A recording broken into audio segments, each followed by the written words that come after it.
So we're on video 2 on day 1. Did you miss us?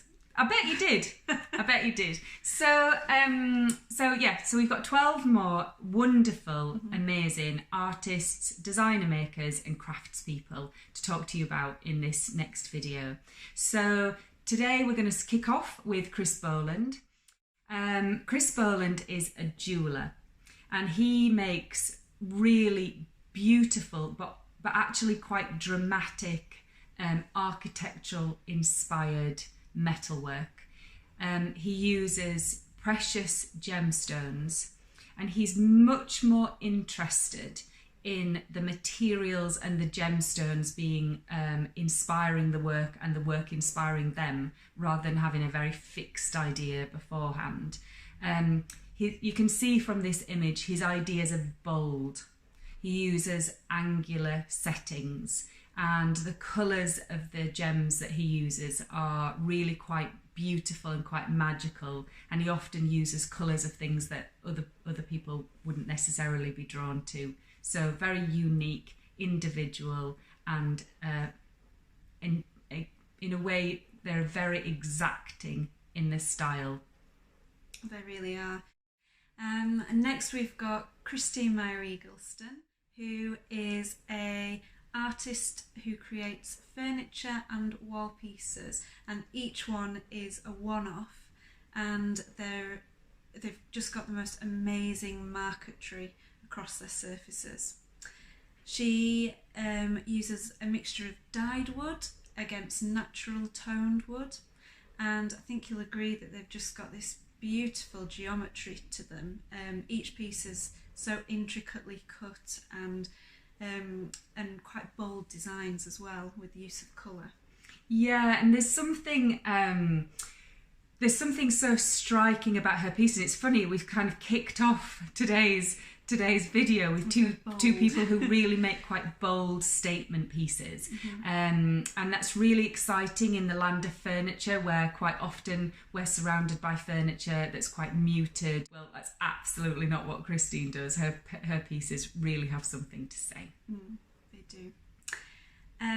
Next we've got Christopher Stubbs, who is an artist and also my dad. So he creates these beautiful line drawings and paintings as well, which really focus on the quality of lines and the quality of mark making. He's really influenced by abstract realism, so a lot of his images are of figures, and they're a very simplified, quite fluid, free form of a figure. So you might not necessarily notice straight away that it's a figure, but as you get closer and you see more of it, it's, you know, these beautiful figures come out of the paper. He is really interested in colour as well, so a lot of his paintings have started to incorporate colour and collage as well into some bigger statement pieces. And our next artist is Daniel Lacey. He is a furniture designer, and not just a furniture designer, but actually an award-winning furniture designer. One of the things that I really love about the way that Daniel speaks about his work is he refers to his work as creating heirloom pieces. And that's one of the things that we've kind of moved away from in our kind of slightly disposable culture. And it's one of the things that is absolutely wonderful about owning something like one of these pieces that you can see here that Daniel creates, an heirloom to pass on. He also works to commission, and all of his woodwork is not only beautifully skilled, but it's nearly always got a little hidden detail, a drawer or a way that something opens out, which makes it incredibly special. Next we've got David Cook, who is a sculptor. And David creates works both in ceramics and in bronze. It's been really interesting to see that work develop as well from one material to another. His work is focused on wildlife and figurative sculptures, And as he's going from ceramics through to bronze, you can see the work becomes almost more abstract as well. Again, these are quite large scale pieces, but David also creates smaller scale items as well. And his work also can work outside, in the garden, on a balcony, or on inside in, as a centerpiece to a room. Really, really bold, interesting work. Yep, fantastic. And now we've got Dawn Blatherwick. She was actually one of our raw talent artists who should have been taking part in the show for 2020. So she's actually kind of fairly new in terms of getting her work out into the world, but boy has she gone and done that. She's actually been on the Sky Arts Landscape Artist of the Year 2021, so you might have seen her on the telly. But the work that we are showing you here is actually her portrait work. She works in oils and she's very much inspired by the Victorian era. And you can see here the beautiful backgrounds that she creates of fruits and flowers and leaves. Really evocative, beautiful, powerful portraiture. So we've got Debbie Mahaffey next, and Debbie is a painter. And just like Dawn, she was part of our Raw Talent Award 2020. And Debbie creates pretty large scale cow portraits. And they are absolutely beautifully painted, and they truly capture the character of each cow that she paints. They've just all got their own personality, and she's been really inspired from life on a dairy farm, and you can really tell that she knows all of these cows as if they're her friends. They've got this real true personality coming through in each portrait. Absolutely. And I tell you what, we've just been talking about statement pieces. Debbie's work is the kind of work that really makes a statement. It's a really bold use of colour and line. Our next artist is a jeweller, Deborah Beck. Deborah is incredibly interested in the way that we respond to the planet and the things that we are doing to the planet. So her work is always about impact on the world. You can see from this image, her work is bold. It's geometric.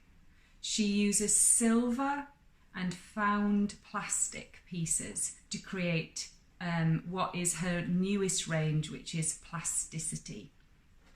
However, the really interesting thing about this range is that the plastics that she uses are ones that she's made herself from found or abandoned, lost, discarded plastic. So basically things people have just thrown away. And she's created this new kind of plastic from it. And there's colour in there, but there's also a real sense of buttery softness. And it's the juxtaposition of the buttery, soft colours in the plastic against the geometric lines that create the beauty in Deborah's pieces. And next we've got Dion Swift, who is a textile artist. And you can see from the images here that Dion's work is really influenced by landscape. And she lives in Home Firth in West Yorkshire, and you can, if you know the area, you can really see these coming through in her work. She also spends a lot of time in Italy, and you can see the work that is inspired by the Italian landscape as well. The landscapes almost become abstracted, and from her using free stitching techniques and really vibrant and dynamic colours, there's a real sense of movement and texture that comes through in her work. Yeah, and she does pictures, so 2D work. She also makes brooches, but they're slightly padded, so there's a real 3D quality to them. And she also does scarves, lampshades, things like that. So check out Dion and have a look at the kind of work that she creates. We've now got Eleanor Tomlinson, who is an illustrator. And Eleanor creates really lovely 2D pieces of work which are ink and watercolour illustrations of well-loved wildlife and rural life in general. I think Eleanor's work's got a real whimsical quality to it, and again it's very playful, and she really captures the personalities and characteristics of these animals that she incorporates into her work.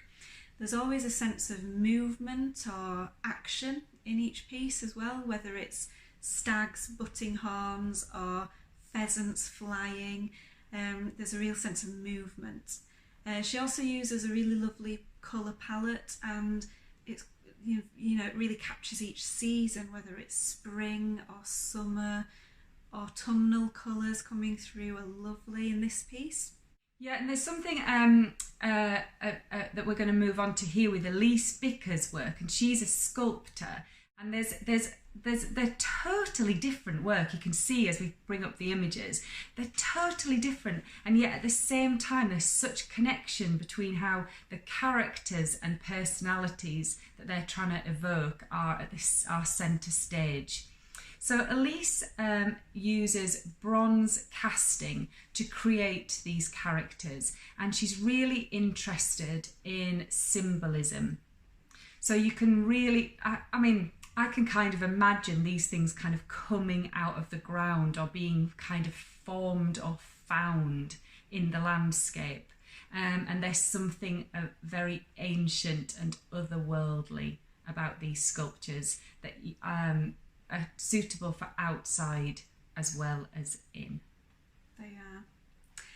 And last but not least in this film is Ella McIntosh. Now, Ella is a metalsmith who specialises in pewterware, and she's from Manchester, and you can really see in her work how she's inspired by the urban landscape that surrounds her.